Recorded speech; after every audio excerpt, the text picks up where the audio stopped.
what extent do you believe the training of new teachers in institutions of higher education should focus on developing cognitive and emotional skills to cultivate a deeper understanding of human nature and the purpose of education?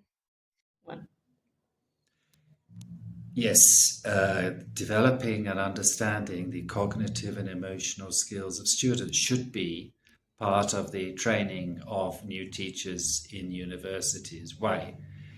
Well, in the old days, we focused heavily on something called KSA. That is, it's all about that university education is about knowledge, K, and maybe some skills, and then hopefully we have some impact on attitudes. But now, with Generation Z and modern generations of young people, we've changed this to ASK. It means that we have to have the attitudes of our students healthy, balanced, motivated, confident. We have to show the students what the skills are they'll develop, and then we give them the knowledge. And this is all about socio-emotional responsibility. Actually, one key reason why university teachers need to be aware of this and why they need to embed it in their pedagogical practices is because so many young people are spending so much time on the digital cyber pathways alone, and they need the university teachers, their school teachers, to be able to relate to them, to understand them as human beings. Considering the diversity of perspectives and experiences among new teachers, how can we address the philosophical challenge of balancing the teaching of universal foundational principles with the promotion of individual autonomy and creativity in? In the old days, education has often been on the philosophical basis of one size fits all.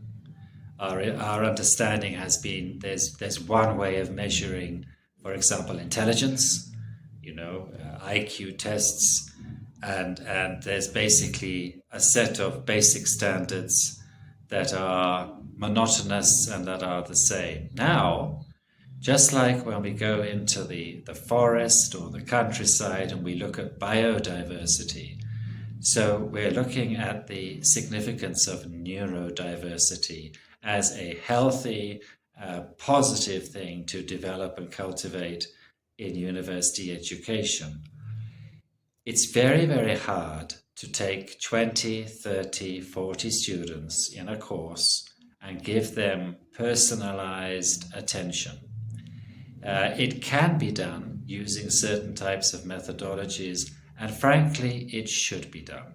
Because if we want to realize the very best potential of all of the students at university, at high school, at school, in our care, then we need to teach the sort of generic foundational principles of what we're doing, but we also need to promote individual autonomy and creativity. There are techniques for doing that, and there are countries where the whole educational system has been very good at developing those techniques.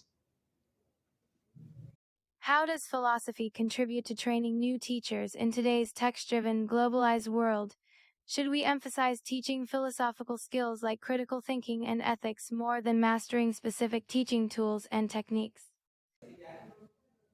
We've entered a new era in human life on this planet. And we have a number of challenges. It's not just the environment, it's not just conflict between human beings and so on. It's also about social media, about electronic media, and about the need for people to be able to distinguish fact from fiction, to distinguish truth from lies, and to be empowered to understand what is important in what they learn and how they learn.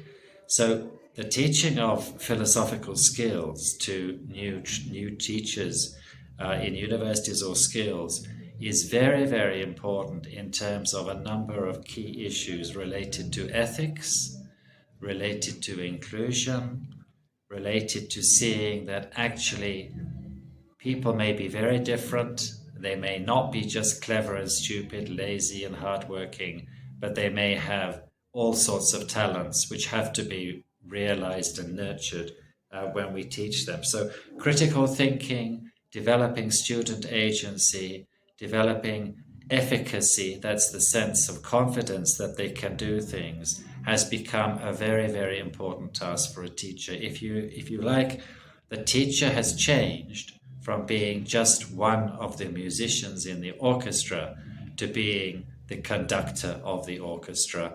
And now those playing the instruments are the students, and the teacher is helping them navigate, helping them learn, and helping them develop their education in this complex world.